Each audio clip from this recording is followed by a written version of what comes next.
আসসালামু আলাইকুম এভরিওয়ান, কি অবস্থা সবার? কিছুই তো বুঝলাম না। আশা করি সবাই ভালো আছেন। By the grace of almighty আমি আলহামদুলিল্লাহ অনেক ভালো আছি। আজকে খুবই ফেমাস একটা রেসিপি নিয়ে চলে আসলাম, সেটা হচ্ছে সি ফুড বয়েল। খুবই কম খরচে আজকে আমি 2000 টাকার ভেতরে আপনাদেরকে সি ফুড বয়েল করে দেখাবো বাসার মধ্যে। যে অ্যামাউন্টটা আপনারা 6 থেকে 7 জন অনায়াসেই খেতে পারবেন। এই রেসিপি তৈরি করার জন্য আমাদেরকে সি ফুডগুলোকে বেশ ভালো করে বয়েল করে নিতে হবে, যাতে করে এর মধ্যে থাকা সকল ময়লা বেরিয়ে আসে এবং এর মধ্যে থাকা যে একটা স্লাইমি ভাব সেটা যাতে চলে যায়। এর জন্য আমি একটা পাতিলে বেশ পরিমাণ পানি নিয়ে নিচ্ছি এবং সেখানে ভালো মতন লেবু চিপে রসগুলো নিয়ে নিচ্ছি এবং সাথে কয়েকটা লেবুও দিয়ে দিচ্ছি। এতে করে এই সি ফুডে থাকা যে ব্যাড স্মেল সেটা চলে যাবে। এতে করে আপনার সি ফুড থেকে কোনো প্রকারের ব্যাড স্মেল আসবে না। অনেকেই এই ব্যাড স্মেলটা সহ্য করতে পারে না, যার কারণে তারা মনে করে সি ফুডটা খেতে খুবই বাজে, but it was really yummy. আপনারা এইভাবে ট্রাই করতে পারেন। এরপর আমরা পরিমাণ মতো লবণ দিয়ে দিব। এখানে একটা কথা ক্লিয়ার করি, আজকে আমাদের টোটাল এই রান্নাটার জন্য 2000 টাকা লেগেছে। আমি আপনাদেরকে কথা বলতে বলতে হিসাব দিয়ে দিব।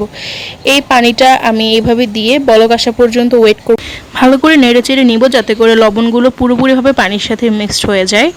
আজকের সি ফুড বয়েলের জন্য আমরা ইউজ করছি অক্টোপাস, স্কুইড, ক্র্যাব এবং শ্রিম্প। সো এই জিনিসগুলোর মধ্যে শ্রিম্প এবং ক্র্যাব এগুলো তো আশেপাশের যে কোনো লোকাল বাজার থেকে কালেক্ট করা পসিবল, বাট আমি ঝামেলায় পড়েছি যখন আমি অক্টোপাস এবং স্কুইড কালেক্ট করতে গিয়েছিলাম। বাট আমাকে এই ঝামেলা থেকে মুক্ত করেছে ফিশ ওয়ার্ল্ড সিটিজি। যেহেতু আমি চট্টগ্রামে থাকি, সো চট্টগ্রামে খুব একটা বেশি সি ফুড ডেলিভারি তেমন একটা আসলে আগ্রহ দেখা যায় না। ঢাকাতে তো এগুলো অ্যাভেলেবেল পাওয়া যায়, চট্টগ্রামের আশেপাশে খুব একটা অ্যাভেলেবেল তো একদমই পাওয়া যায় না। তো আমি বেশ টেনশনে ছিলাম যে কী করে আমি আজকের প্রসেসটা করব, তাও আবার লো প্রাইসের মধ্যে কোথায় পাবো, একদমই মাথা খারাপ হয়ে যাচ্ছিল।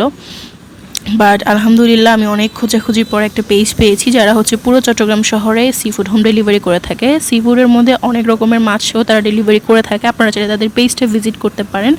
আমি তাদের পেজের লিঙ্ক ডিসক্রিপশন বক্সে দিয়ে দিব। এটা ফিশ ওয়ার্ল্ড সিটিজি। ওরা খুবই রিজনেবল প্রাইসের মধ্যে একদম ফ্রেশ সি ফুড ডেলিভারি করে থাকে এবং ওদের ডেলিভারি টাইমটা আমার কাছে জোস লেগেছে। আমি আমার অ্যাড্রেস দেওয়ার পরে তারা সুন্দর মধ্যে আমার কাছে সি ফুডগুলো পাঠিয়ে দিয়েছে। আমি অনেক খোঁজাখুঁজি করেছিলাম মাসালের জন্য, বাট আমি কোথাও থেকে মাসালটা কালেক্ট করতে পারিনি।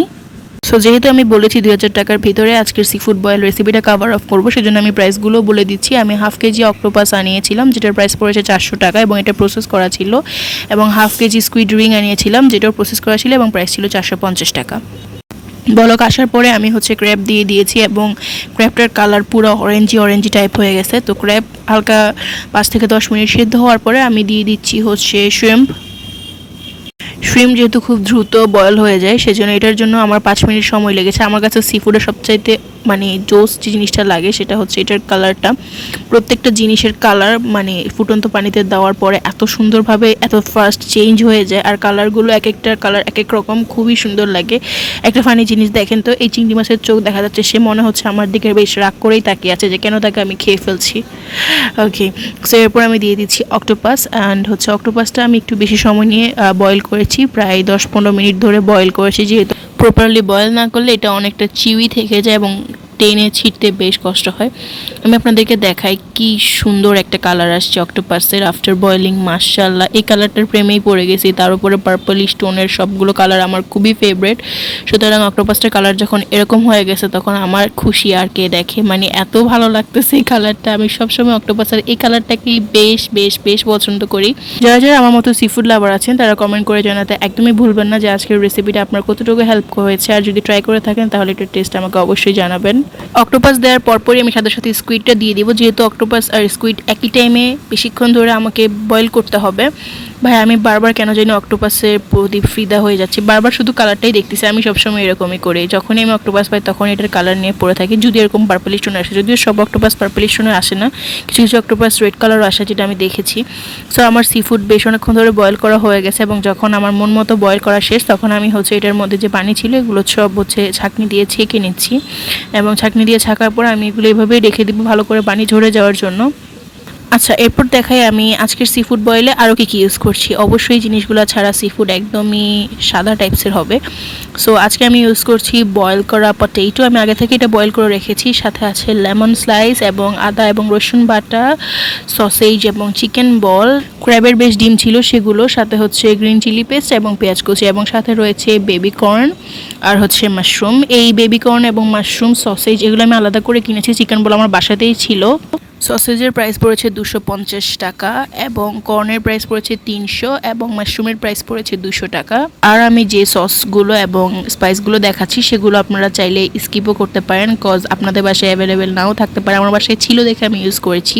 আবার এমন অনেক মশলা আছে যেগুলো আপনাদের বাসায় ছিল বাট আমার বাসায় নেই, আপনারা চাইলে সেগুলো ইউজ করতে পারেন। এটা সম্পূর্ণ আপনাদের নিজেদের ইচ্ছার উপর ডিপেন্ড করবে, যার বাসায় যা আছে তাই দিবেন।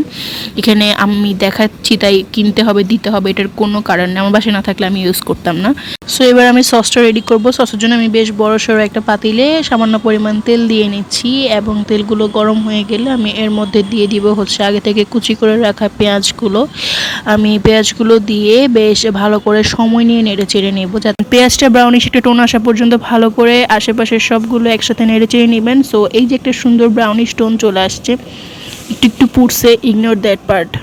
যেহেতু আজকের মিক্সচারটা আমি একটু ঘন করতে চাচ্ছি সেজন্য আমি হচ্ছে আদা এবং রসুন বাটা দিচ্ছি। আপনারা যদি চান মিক্সচারটা ঠিক হবে তাহলে আপনারা হচ্ছে এখানে কুচিটাও দিতে পারেন, তবে আদা কুচিটা না দিয়ে বাটাটা দিলেই বেস্ট হবে। রসুন কুচি দিতে পারেন, এটা সমস্যা নেই। দেন আমি হালকা একটু পানি দিয়ে এগুলোতে বলক আসার জন্য অপেক্ষা করছি। বলক আসলে দেন হচ্ছে আমি বাকি মশলাগুলো দিয়ে দিব এবং অবশ্যই ওই যে আগে থেকে রেখে দেওয়া কাঁকড়ার মজক নাকি আমি জানি না বাট ভিতরে ছিল, সো এগুলো দিয়ে দিচ্ছি এবং সাথে হচ্ছে চিলি পেস্টটাও দিয়ে দিচ্ছি। এটা হচ্ছে গ্রিন চিলি পেস্ট। বেশ কয়েকটা কাঁচামরিচ আর একটুখানি পানি ব্লেন্ডারে দিয়ে ব্লেন্ড করে এই পেস্টটা বানিয়েছি এবং এরপর হচ্ছে চিপে রাখা লেবুর রসগুলো দিয়ে দিলাম এবং হচ্ছে পরিমাণ মতো লবণ দিয়ে দিচ্ছি। আমার লবণের পরিমাণটা একটু বেশি হয়েছিল, আপনারা একটু লবণটা কমিয়ে দিবেন, যেহেতু আমার এখানে অন্যান্য আরও মশলা দিব এবং ওগুলোতে পর্যাপ্ত পরিমাণে লবণ আগে থেকে থাকে, সুতরাং লবণটা কমিয়ে দিলে টেস্টটা আরও ভালো আসবে। দেন হচ্ছে পরিমাণ মতো 1 চামচ জিরা, 1 চামচ হলুদ এবং 2 চামচের মতন হচ্ছে লাল মরিচের গুঁড়া দিচ্ছি। আপনারা আপনাদের স্পাইসি লেভেল অনুযায়ী ঝালটা অ্যাড করবেন। আমি যেহেতু ভালো স্পাইসি খেতে পারি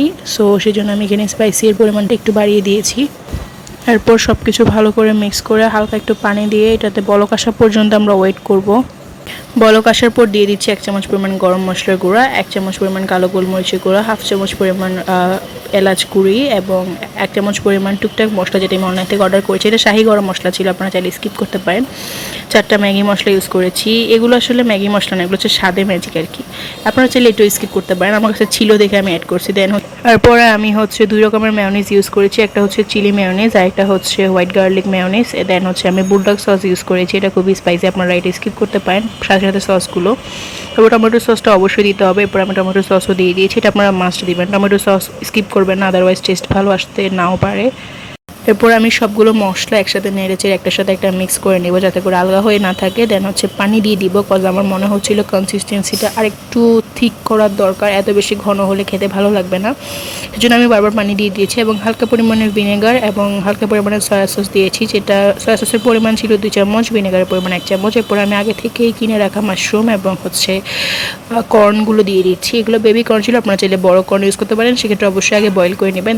দেন হচ্ছে চিকেন বল এবং সসেজগুলো ইউজ করছি। আচ্ছা হ্যাঁ, আলুগুলো দিয়ে দিচ্ছি, এগুলো সবগুলো দিয়ে বেশ ভালো করে সময় নিয়ে বয়েল করে নেব।